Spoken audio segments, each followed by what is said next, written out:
नमस्कार, स्वागत है आपका स्टॉक 2020 में। और आज सबसे पहले देख लेते हैं ग्लोबल क्यूज कैसे हैं, पिच रिपोर्ट कैसे है। तो अमरीकी बाजार थोड़े से कमजोरी के साथ डाउ बंद हुआ और उसकी वजह यह थी कि नॉर्थ कोरिया की तरफ से एक बार फिर एक बयान आया जिसमें उसने कहा कि वो अपना 6वां परमाणु परीक्षण भी करने के लिए तैयार है, उसको किसी भी हालत में रोकेगा नहीं, किसी प्रेशर में नहीं आएगा। तो ये बात उनके एम्बेसडर जो यूके में है उन्होंने कही। तो उसके बाद बाजार में थोड़ी सी फिर एक बार थोड़ा विचलित हुआ बाजार और मार्केट नीचे आया क्योंकि ये तनाव बढ़ने के संकेत थे। हालांकि अच्छी बात ये थी कि उसके जवाब में अमेरिका की तरफ से कोई ट्वीट, कोई बयान अभी तक नहीं आया है, तो इससे थोड़ी सी राहत की सांस है, इसलिए बाजार बहुत ज़्यादा वहाँ के कमज़ोर नहीं हुए और यूरोपियन मार्केट तो मजबूती के साथ बंद हुए क्योंकि ये सब घटनाएं उसके बाद की हैं। तो कुल मिला के ग्लोबल क्यूज़ आप देखेंगे तो बहुत ख़राब नहीं दिखेंगे आपको। रादर आप घरेलू क्यूज़ पे, जो घरेलू पिच रिपोर्ट है उस पर फोकस करें। यहाँ पे SGX निफ्टी ऊपर दिखा रहा है, उसकी वजह ये कि कल पहली बार एक फिगर आया FI की तरफ से, उन्होंने खरीदारी करी कैश में। तो और एक बड़ी खबर आप दादुओं को, मानसून विभाग ने औपचारिक तौर पे ये कह दिया है कि अल नीनो का खतरा अब और टल गया है और मानसून सामान्य से बेहतर होगा और 18 अप्रैल का जो उनका अपना अनुमान है उसको उन्होंने रिवाइज कर दिया। तो ये एक बड़ी पॉजिटिव है क्योंकि मानसून से बहुत सारे सेक्टर प्रभावित होते हैं। आशीष, वेरी गुड मॉर्निंग। और गुड मॉर्निंग इसलिए भी क्योंकि मानसून का जो प्रेडिक्शन है इसको लेकर के बाजार थोड़ा सा पॉजिटिव है। हाँ, क्योंकि इससे पहले जो संकेत आए थे, कहा जा रहा था इस बार मानसून खराब होने वाला है, average plus minus 10%, below average की बात होने लगी थी। लग रहा सारा अच्छा किया करा है काम, पानी में दिक्कत होने वाली है। तो अब ये सेंटिमेंट पॉजिटिव तो हो गया। FI की बाइंग का आंकड़ा, हाँ आंकड़ा बड़ा ना हो लेकिन इतने दिनों के सेल के कोई बाद डील तो नहीं थी कल, कोई ब्लॉक। हाँ, मैं भी देख रहा था, ऐसा कोई वन ऑफ नजर नहीं आया मुझे, इसीलिए मैं कह रहा हूँ आंकड़ा एटलीस्ट सेंटिमेंटली पॉजिटिव है। पर इसका मतलब ये भी है कि अब DIS का माल बेचने का टाइम आ गया है तो बैलेंस आउट होगा। मुझे लगता है खरीदारी पे भी फोकस होगा, लेकिन एक बैलेंस टीम रखने की थोड़ी सी कोशिश होगी। कुछ सारे सेल रिकमेंडेशन भी आप नजर आ रहे हैं जहां पे स्टॉक उछल गए हैं, वो परफॉर्मेंस देखने को नहीं मिल रहा है, साथ साथ फंडामेंटल जस्टिफाई नहीं कर रहे हैं, तो वहां पे एक सेल रखो। बिल्कुल, 2-3 खबरें मुझे ऐसी दिखी जहां पे मुझे लगता है कि सेल करना चाहिए स्टॉक, क्योंकि वो डायरेक्शनली खराब खबरें कि मतलब आगे जाते हो और अदरवाइज वो रेंज जो है उसी रेंज में अटके हुए हैं और आज भी वो रेंज में नीचे खरीदारी करें ऊपर बेचें, वैसा ही मूड है। तो शुरुआत किससे करेंगे? एक इंटरेस्टिंग कंपनी ब्लू स्टार के साथ आज शुरुआत करेंगे। कल आपने देखा होगा दिन के दौरान वोल्टास में बड़ा तगड़ा मोमेंटम आया था, ये स्पेस एक्टिव होती हुई नजर आ रही है, इसीलिए स्टॉक में भी खरीदारी करने के मौके। अच्छे नंबर्स आए हैं, तो पहले तो अपफ्रंट बता दूं इसी के लिए स्टॉक चुना गया है। Q4 में आए 1170 करोड़ से बढ़कर ऑलमोस्ट 1400 करोड़ रुपए के आसपास पहुंचती हुई नजर आई है। मुनाफे में तो बेहद तगड़ा जंप है, 14 करोड़ रुपए का मुनाफा 35 करोड़ रुपए पे पहुंचता हुआ नजर आएगा आपको इस कंपनी का। और तीनों सेगमेंट्स में तगड़ा परफॉर्मेंस इस कंपनी ने डिलीवर करा है। और लार्जली वो पैकेज्ड एयर कंडीशनिंग का जो सेगमेंट है उसकी प्रॉफिटेबिलिटी में जो इंप्रूवमेंट है, इसीलिए आप देख रहे हो बॉटम लाइन में इतना तगड़ा अट्रैक्शन देखने को मिल रहा है। रडार पे रखें आज के लिए 720-725 तक के टारगेट्स। पहला स्टॉक मेरा होगा थायरो केयर और इसके नतीजे आए। एक लैब चलाने वाली कंपनी है, नतीजे काफ़ी अच्छे दिख रहे हैं। यहाँ पे 36% इनका प्रॉफिट बढ़ा है चौथी तिमाही के दौरान और कुल आमदनी में भी अच्छी खासी बढ़त देखने को मिली, जो 65 करोड़ से बढ़ के 87 करोड़ के आसपास पहुंच गई। मार्जिन बिल्कुल फ्लैट या हल्का सा कह सकते हैं कम हो, तो वो जो वॉल्यूम जनरेशन की वजह से हुए। तो इस नतीजे के आधार पर सेक्टर्स लगता है थायरो केयर में आज एक ट्रेडिंग बाउंस जरूर मिलेगा। 745 का लक्ष्य होना चाहिए, 705 पे स्टॉप लॉस। टीटागढ़ वैगन्स खरीदारी करने के मौके इस काउंटर में भी ढूंढे आप। मैं पिछले 2 दिनों से डिफेंस स्टॉक्स हाईलाइट कर रहा था। परसों वॉलचंद नगर इंडस्ट्रीज था, कल SKL इंफ्रा और ऐसे कुछ स्टॉक्स मैंने हाईलाइट करे थे। डिफेंस की बात कर रहे हैं और एक और डिफेंस प्ले है इस कंपनी ने। इंटरेस्टिंगली टीटागढ़ वैगन्स ने कल एक्सचेंजेस को इन्फॉर्म करा है कि जो 4 जहाज बनाने वाला था, पानी के वेसल्स जो बनाने वाला था, उस पर इस कंपनी ने काम शुरू कर दिया है। ध्यान रखें वो 2 इंडियन नेवी के लिए थे और 2 कोस्टल रिसर्च के लिए वो जहाज के ऑर्डर्स इस कंपनी के पास आए थे। ये कंपनी हम जानते थे इनिशियली एक वेगन बनाने वाली कंपनी, यानी कि रेल के जो डब्बे बनते हैं वो बनाने का काम करती थी। अब बहुत स्मार्टली ये कंपनी अपने आप को डाइवर्सिफाई कर रही है, अपनी उन्हीं फैसिलिटीज को तरह तरह के इस्तेमाल में लेके आ रही है। मुझे लगता है टीटागढ़ वैगन्स को रडार पर रखना चाहिए। ये जो मेक इन इंडिया के अंतर्गत इन्होंने इनिशिएटिव लिया है वेसल्स बनाने का, जहाज बनाने का, बड़ा तगड़ा आउट परफॉर्मेंस इस स्पेस में उनकी कैपेसिटी के यूटिलाइजेशन देखने को मिल सकते हैं। खरीदारी करने के मौके 128-130 तक के टारगेट्स के लिए यहां पे अप्रोच करें। अगला स्टॉक होगा पेट्रोनेट LNG और इनके भी कल बाजार बंद होने के बाद नतीजे आए। तो सबसे अच्छी खबर तो ये थी कि 1:1 का बोनस रिकमेंड किया कंपनी ने और साथ ही इनके नतीजे इन लाइन है। स्पॉट प्राइस थोड़े से बढ़े हुए आपको दिख रहे होंगे, इस वजह से मार्जिन पे थोड़ा सा इम्पैक्ट दिखा था क्योंकि स्पॉट प्राइसेस अचानक से बढ़े थे। लेकिन अदरवाइज अगर आप देखेंगे वॉल्यूम में, प्रॉफिट में कोई दिक्कत नहीं, बिल्कुल जैसा बाजार उम्मीद कर रहा था वैसे नतीजे आए हैं। और जो ये बोनस की खबर है ये काफ़ी पॉजिटिव है। खरीदारी की सलाह होगी, 445 का लक्ष्य होगा, 425 पे स्टॉप लॉस।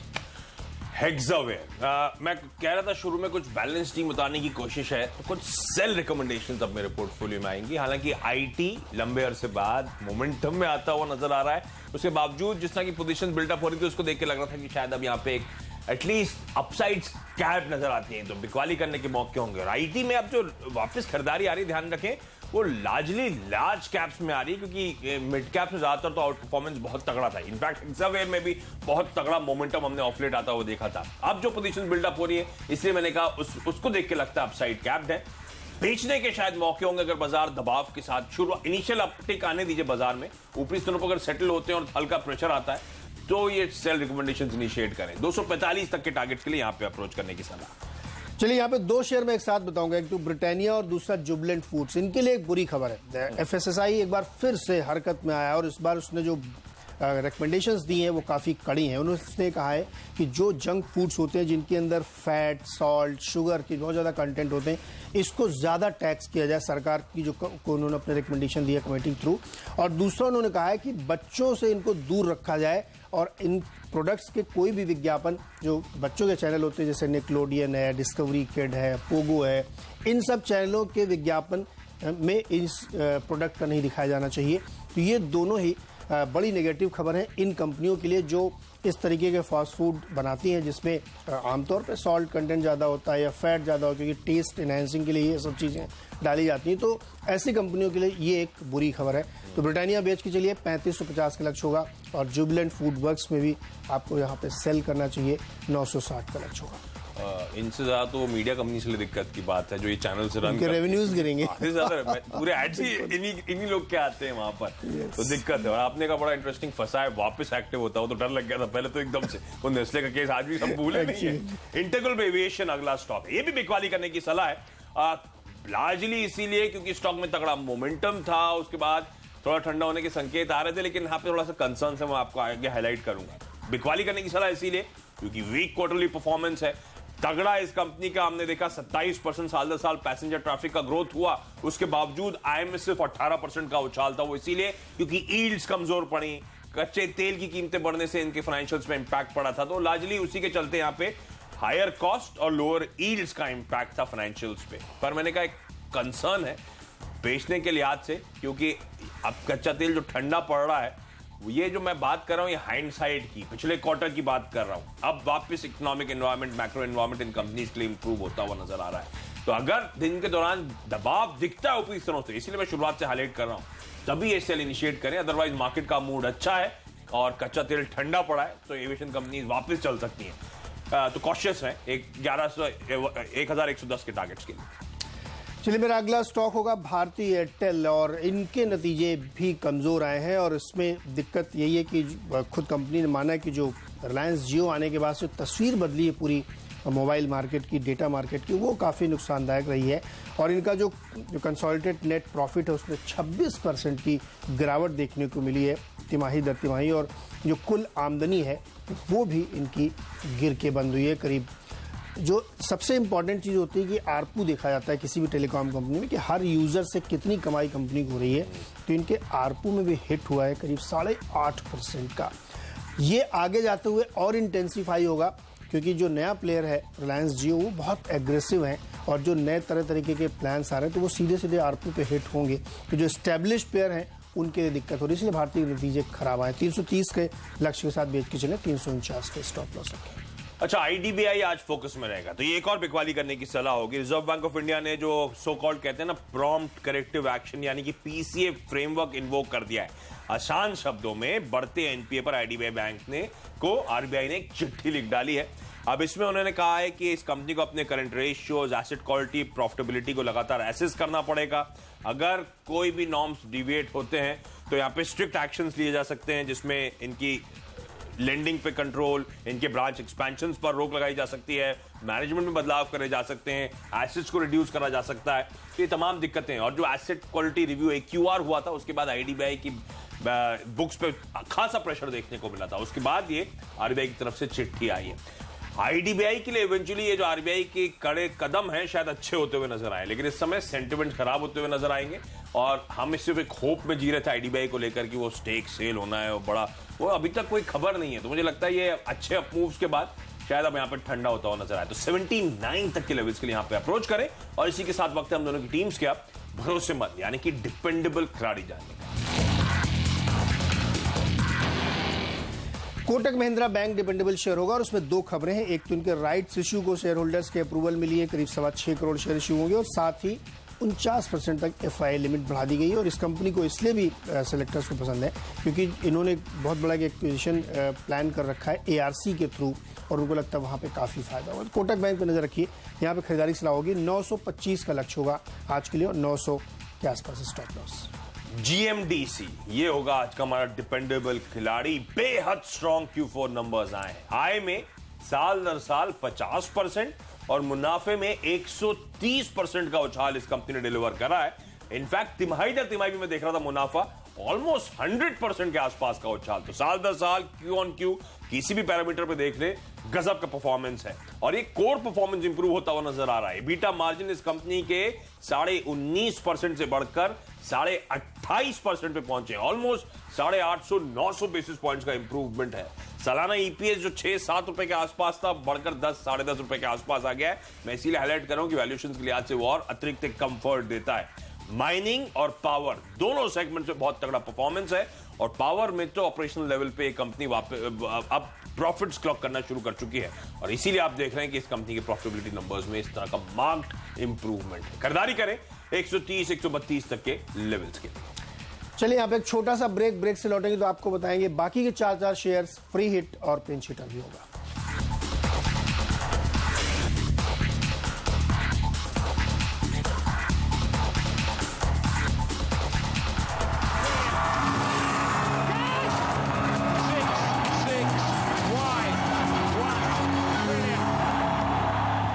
स्वागत है एक बार फिर से आपका स्टॉक 2020 में। टीम को आगे बढ़ाते हैं। 7वां और 8वां शेयर में एक साथ बताऊं क्योंकि खबर एक जैसी है।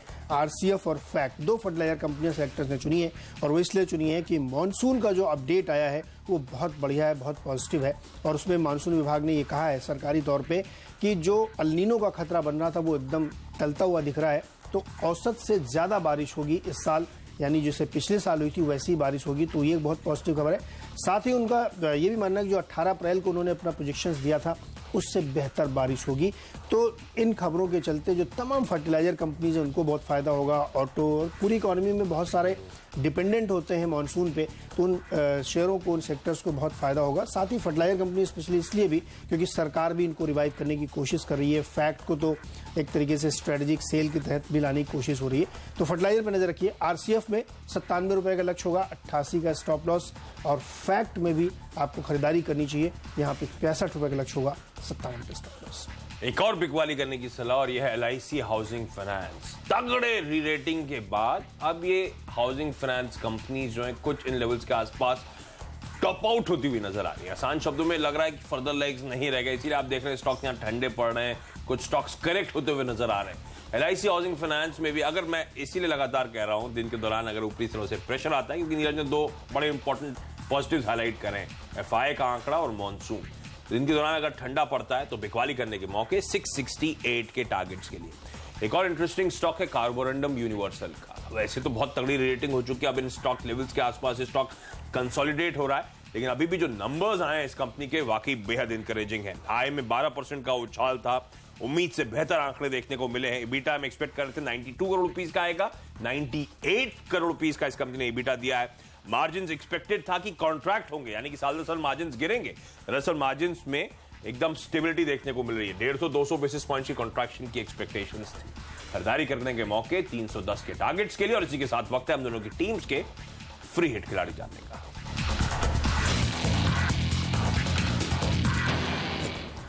सेंट्रल बैंक एक सरकारी PSU है और उसको सेलेक्टर्स खरीदारी की सलाह दे रहे हैं। उसको इसलिए क्योंकि जो NPA की सिचुएशन है वो धीरे धीरे इंप्रूव हो रही है और जो नया ऑर्डिनेंस है उसके बाद से तो और गियर अप होगा। आप तमाम खबरें सुन भी रहे हैं कि बैंकिंग सेक्टर पर किस तरीके से RBI टाइटनिंग कर रहा है, उनको और सख्ती से काम कर रहा है। लेकिन छोटे छोटे बैंकों आप देखिए, कल विजया बैंक के आप नतीजे देखिए बेहतरीन थे, वहाँ इंप्रूवमेंट देखने को मिला, क्योंकि छोटे बैंक ज़्यादा प्रेशर महसूस कर रहे हैं और वहाँ पे इंप्रूवमेंट देखने को मिल रहा है। 13 मई को सेंट्रल बैंक के नतीजे आएंगे, जहाँ पे ये उम्मीद की जा रही है कि एनपीएस में बहुत सुधार आपको देखने को मिलेगा और नतीजे बाजार को पसंद आएंगे। साथ ही कंपनी की एक जो होम फाइनेंस की यूनिट है, जो इनकी जेवी है हुडको, यूटीआई और इनके साथ मिलके, उसमें ये कहा जा रहा है कि सेंट्रल बैंक उससे अब एग्जिट लेना चाहता है, क्योंकि जो एक लार्जर प्लान गवर्नमेंट का चल रहा है उसके तहत उनको उन सारे बिजनेस को कंसोलिडेट करना है, तो वो अपने स्टेक को वहाँ पे बेचा जाएगा, जो काफ़ी हायर वैल्यूएशन पे जाता हुआ दिख रहा है। तो सेलेक्टर्स को लगता है कि सेंट्रल बैंक कई लिहाज से बहुत अट्रैक्टिव इस समय बनता है।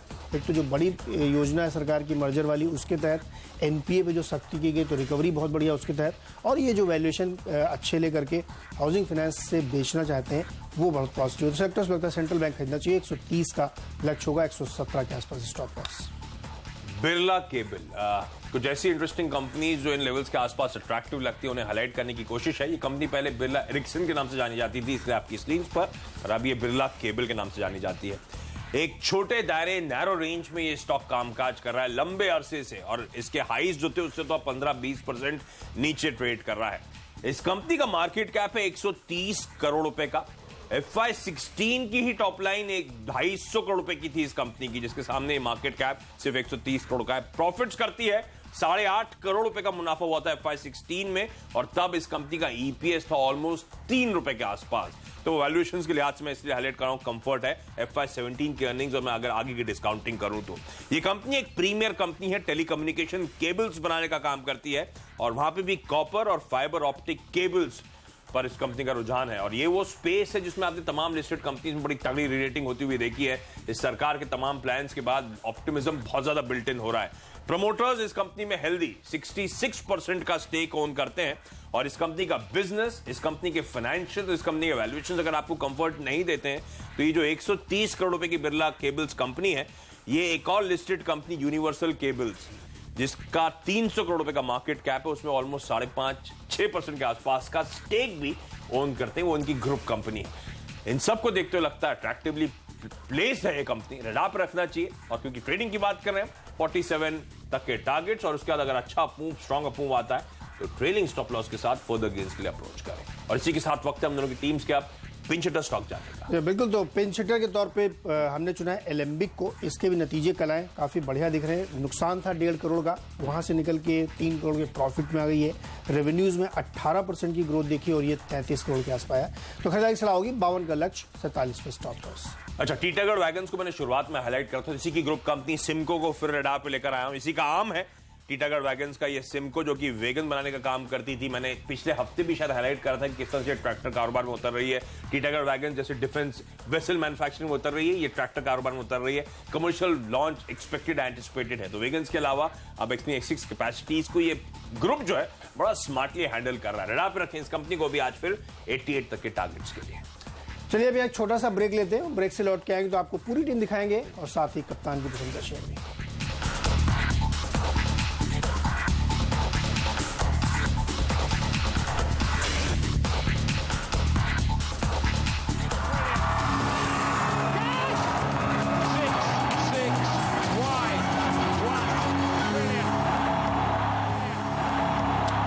स्वागत है आपका एक बार फिर से। पूरी टीम आपके सामने रखते हैं आशीष, और इसमें मिक्स टीम है आज। बताइए, कोई पसंद है?